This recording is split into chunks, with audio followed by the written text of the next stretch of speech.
Well, welcome back, everybody, to your group. Before we jump into conversation tonight, let me just let you know that Easter is only 4 Sundays away. Now, Easter is a great opportunity for you to invite someone to come along and sit with you on that particular day. And I want you to be aware that there are going to be 3 service times. And so if you currently come to the first or the second, everyone's going to have to choose a new time. And they're all identical services. They'll be 8:30, 10, and 11:30 a.m. So not only is it a great time for you to invite someone to come along with you, but it's going to be a great opportunity for you to find a place to serve on that day.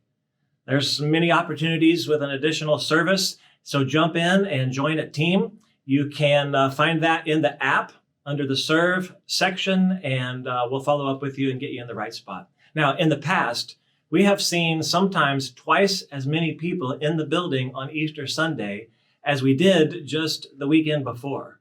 So again, great opportunity to serve, to welcome people, anything from helping in the parking lot to handing out programs to rocking little babies. So Easter, 4 Sundays.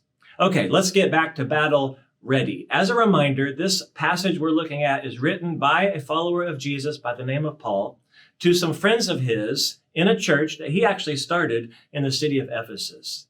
Now, when Paul writes this, he's actually in prison for preaching about Jesus, and he is awaiting his sentencing.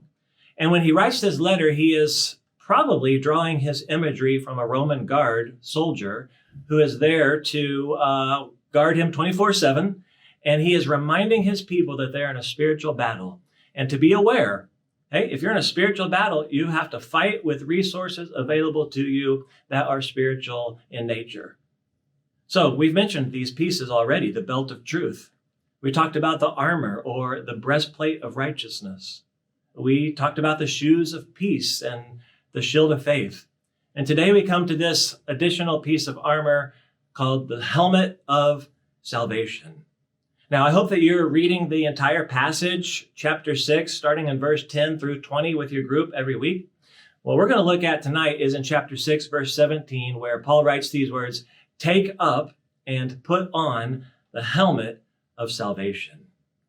Now, the Roman soldier helmet was more like a metal skull cap, if that makes sense to you. Maybe it was covered in bronze, added a piece in the back to protect their neck, and then there were 2 additional pieces on the side in the front to shield your face. Now, some of these helmets could be quite decorative. They could be even fancy with a real puffy plume on top, but they were extremely practical. No soldier would ever think about going into battle without his helmet. Now, maybe you've worn a helmet or 2 in your life. It could be in a sport. You wore a football helmet, or in baseball, a batting helmet. Maybe for work, you wore a hard hat, or just for fun, riding your bike, a motorcycle, or rollerblading. In every instance, the helmet is there to simply protect your head. Protect your head from a baseball, from an overhead beam, from the pavement, to protect yourself from doing something stupid, or to protect you from the enemy. And just as our heads need protected, or in some cases we might say, I wish I would have had some protection, spiritually, you need to protect your head. Or maybe we should think in terms of protecting our minds. One of the places where the battle is fought most frequently and fiercely is in your mind. This is something we all know to be true, right? Is that you can get in a headspace at times that's very dangerous. Certainly there are things that we would say we open the door to and we let them into our mind.